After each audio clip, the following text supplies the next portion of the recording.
I am Gianfranco Gianfrate, and I am professor of finance at EDHEC Business School, and I carry out research on climate change finance and the valuation of businesses. Hi, my name is Bastiaan van der Linden. I do all sorts of things in EDHEC. I'm there since about 6 years. One thing I do is teaching courses, everything related to business and society, in broad sense, business and sustainability. I do research. I write all sorts of academic articles, for example, about what is a business purpose and what kind of role does it play in managing a company. And I'm the director of the MSc in Global and Sustainable Business, one of our second year master programs. This one specializes in sustainability and international management. I won't talk about the whole strategy of EDHEC. That's a bit too broad, perhaps, but maybe I can just say that one of the strategic priorities for EDHEC is now there's 2 or 3, and one of these 3 is to put sustainability at the center of our educational and other efforts. So that means this really becomes one of our strategic points. And we have also an idea of like what would that mean?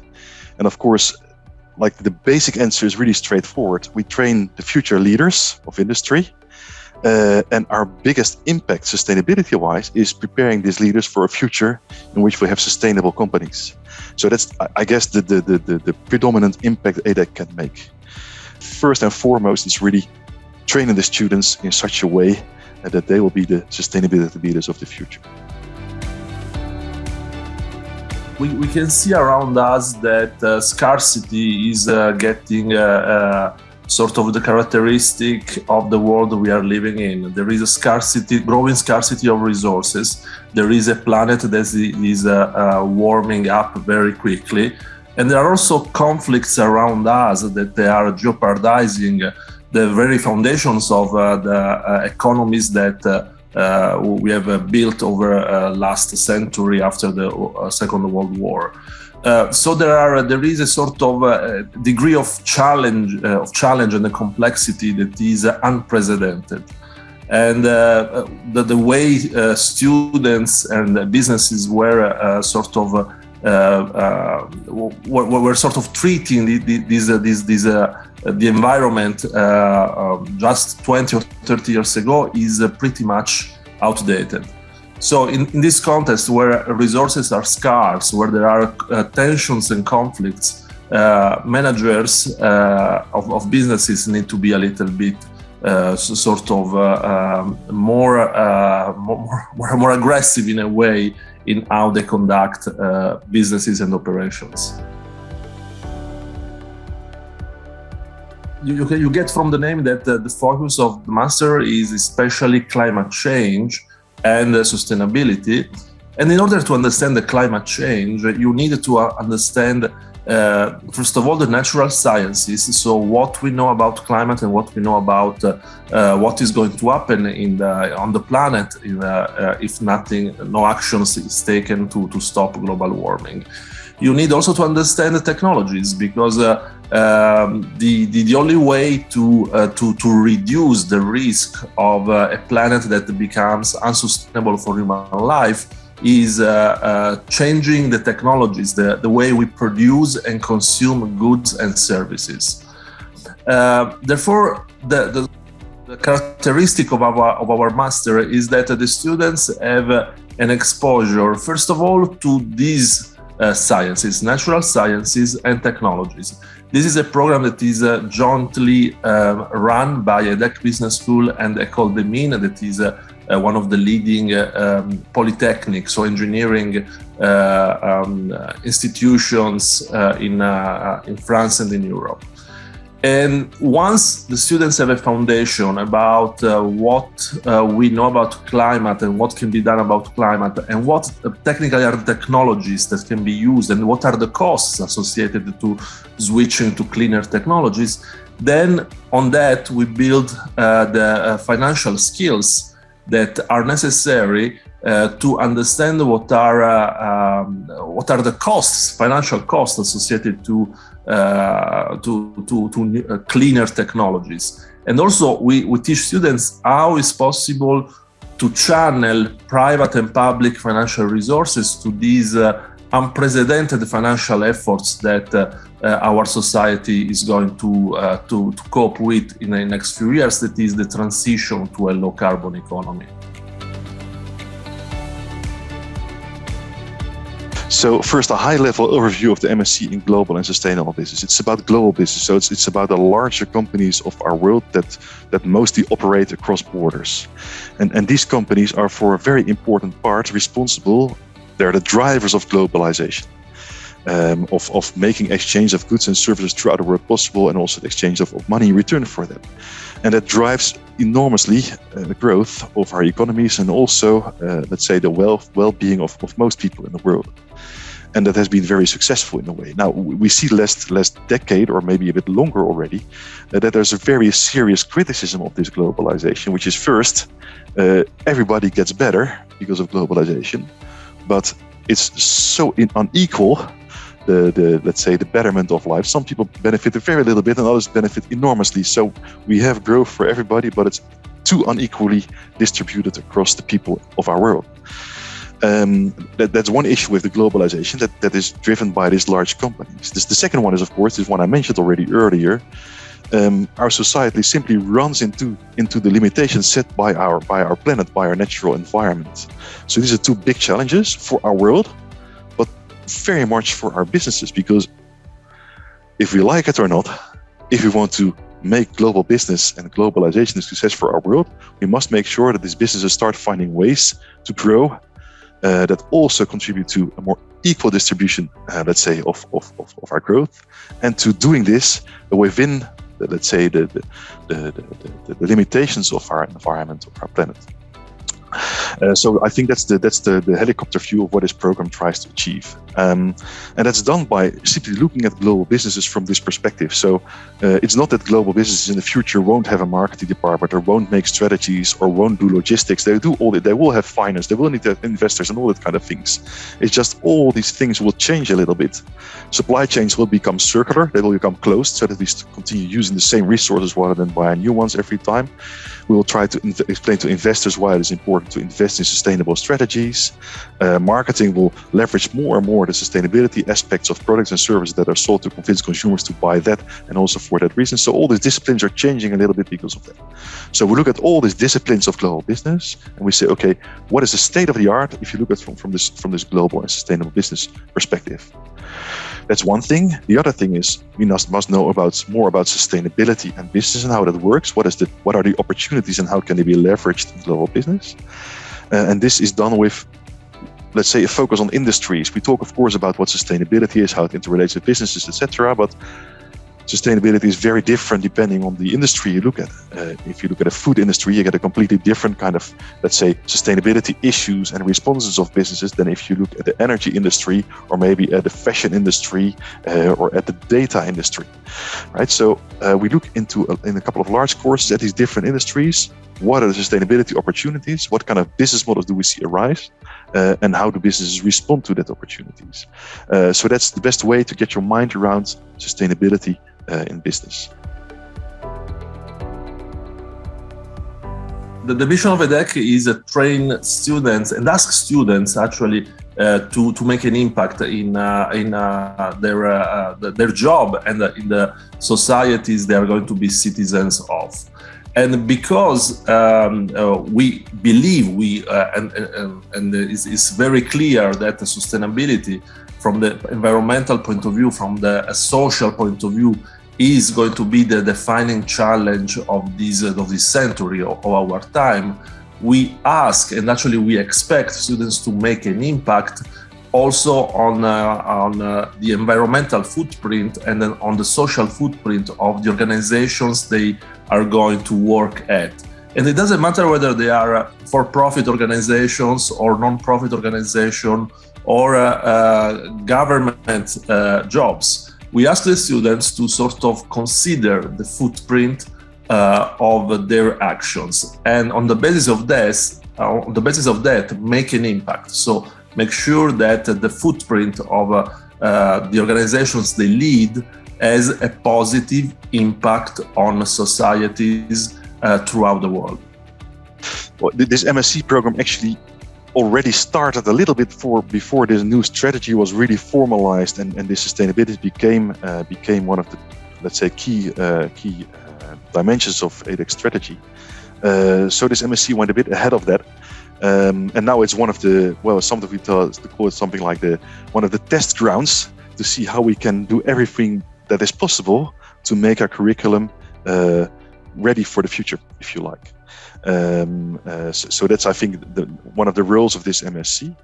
And the other one is, of course, just doing what I just explained in a bit before, which is to make sure that the leaders that we train, the future leaders that we train, that are ready for working in businesses that will be sustainable and profitable at the same time.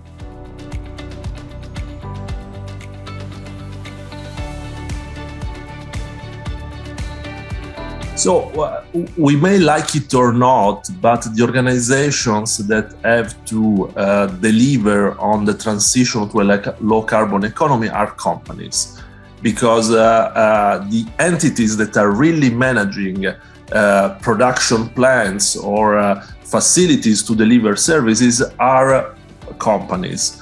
Therefore, the impact, the transformation, the integration of sustainability in our economy is going to happen at business level, at companies level. So the focus of our master is therefore on businesses. So what is the price for businesses of not delivering on sustainability? So this is pretty much a financial concept. So what is the price and what is the risk for a business? And it doesn't matter whether it's a bank, a company, an investment fund. What is the risk of not being ready for a world that is getting more demanding from the point of view of environmental needs and social needs?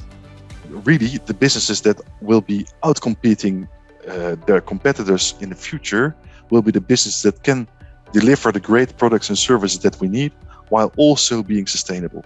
So this is really a challenge of being innovative, of finding new business models, and also leveraging new technologies and all these kind of things. Understanding regulation, looking ahead for regulation that is upcoming, maybe even playing a role in what regulation is taking shape, what kind of regulation is taking shape to create the ecosystems that can work in the future. So that means that these two things are brought together, not by saying we do one or the other, no, both must be done. And it's also simple true that many sustainability opportunities are really opportunities in the way that if you do that well, you create a competitive advantage for yourself. If you succeed, for example, as the first steel maker in the world to at a large scale produce steel with hydrogen rather than with coal, then you have a CO2-free steel, almost CO2-free steel production process. Now, if you are ahead of the competition, then it gets very interesting to have a higher price on CO2 emissions because you will outcompete the rest on the cost side. So there's plenty of reasons to look at sustainability as a competitive opportunity. Businesses that do that, they will be ready for the future.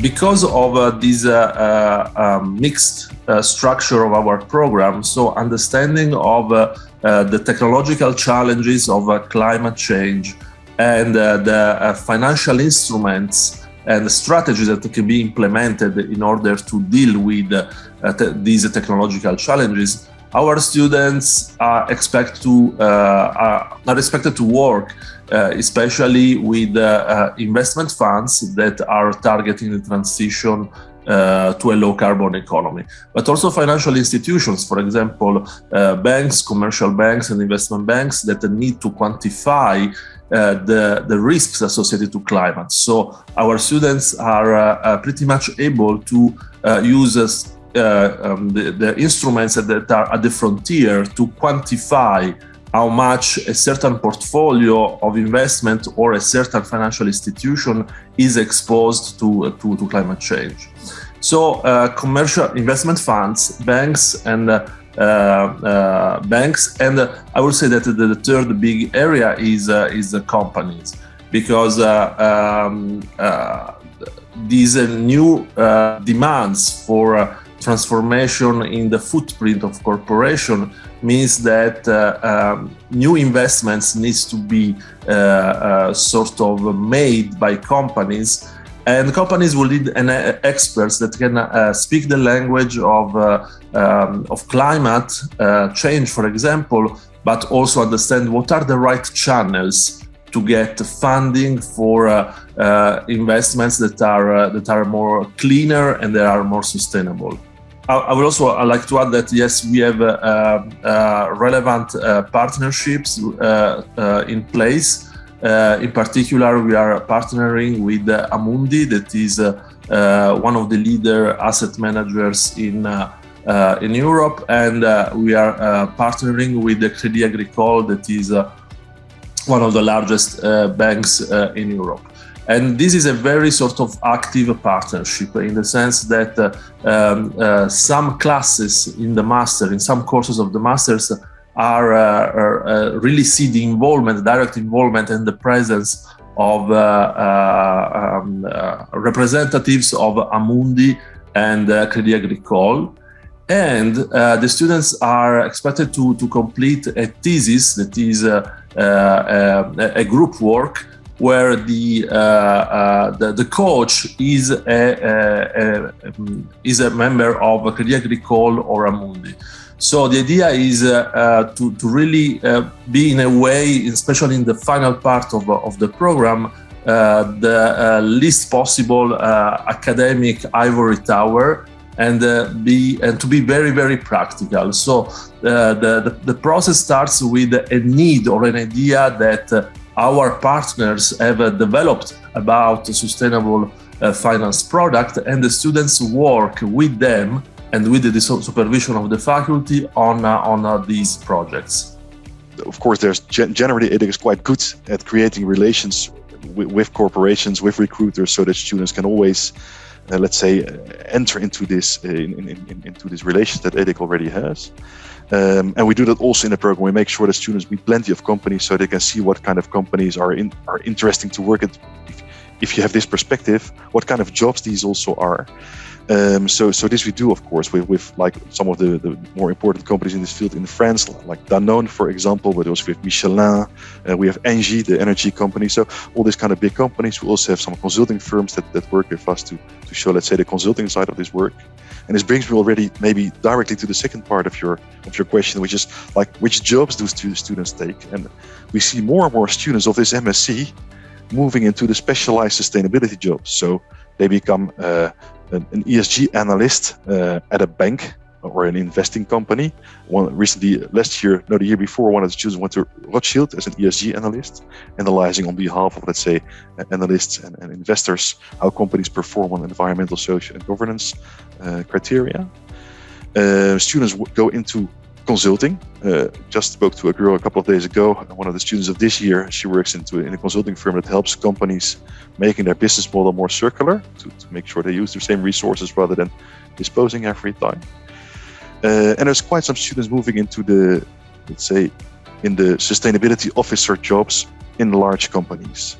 So they are the specialists in companies that bring together all the sustainability efforts and also, let's say, stimulate this kind of efforts within these big companies. For example, the year before that was one of the students went to Schneider Electric, a large electronics company in France, and they're known for their sustainability efforts in France and throughout the world. And she's one of the people that let's say that drives the sustainability change in that company even further than they already are. So this is roughly the kinds of jobs that students take on the consulting side, on the ESG analysis side, and primarily also on this sustainability officer in the larger corporations. Because of the way that the program is designed, part of our faculty has an engineering background that explain, for example, energy systems or the impact of a natural phenomenon on production facilities, for example. And on the other end, there are the faculty of EDHEC that is specialized in finance, in both asset pricing, so in both the functioning of financial markets at large, and in a corporate finance. So there is part of the faculty that is specialized in analyzing and structuring financial decisions for corporations. On top of that, we had a series of external lecturers that are in part coming from our partners, Amundi and Crédit Agricole, but we have also featured high-level experts from other institutions. For example, in my class, in one of my classes in the master, we had one of the top managers of the Norwegian Sovereign Wealth Fund, that is the largest sovereign wealth fund in the world, that, for example, explained how climate is impacting the asset allocation and the portfolio choices of such a large financial institution. The good thing is, I spoke about EDHEC strategy also to get more and more professors on board that are specialized in sustainability. So where we started this MSc with really many professors from outside, we see now a better mix of professors from inside EDHEC and outside EDHEC. So we start to have more and more specialists in EDHEC that are specialized, for example, in closed-loop supply chains, in sustainability marketing, in ESG finance. So we get more and more professors from inside EDHEC that teach in this program these very specialized topics that relate to business and sustainability. And in addition to that, we have a large set of freelance professors that come in of all sorts of kinds. So there's professors teaching whole courses. For example, there's a guy from Engie, but he teaches a course on sustainability management, how companies manage sustainability, and he is their sustainability director. There's people coming in from Danone to teach the whole course. So there's various people coming in from companies to really teach the course. There's a lady who's a sort of entrepreneur and research in sustainable fashion. She has her own startups for fashion, but also, let's say, a think tank on this, and she works at the university also to do this. So we have people that ideally they stand with one foot in the practice of some kind of industry and sustainability, and with the other foot, ideally, they also stand in academia. That's a bit the profile, the ideal profile as MSc. We've quite some of these people, luckily. And in addition to that, we have all sorts of guest speakers that come into a course, like from Unilever, for example. We have people coming in to talk about, let's say, how we can think about marketing from a purpose-driven perspective. So in terms of demographics, we observe that the degree of international sort of background and diversity is similar to other programs, master programs at EDHEC. What I will say is the more apparent difference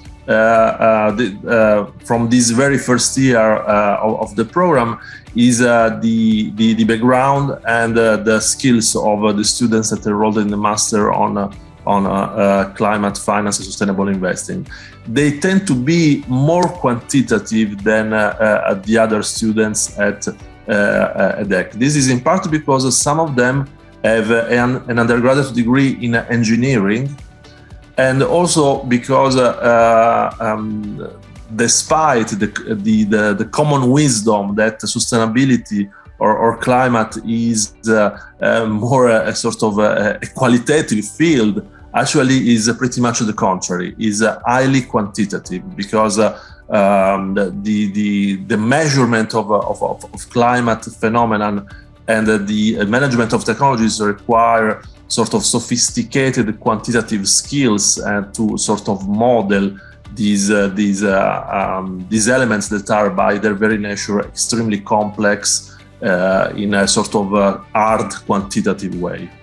This program is more and more specializing to become a real sustainability program. And you see now, I've now seen many applications coming in for the upcoming year, and I see more and more students that really want this kind of jobs that I just described. So they really want to work in a sustainability specialized job as an analyst, as a consultant, as a sustainability officer in a company. More and more students want this kind of job.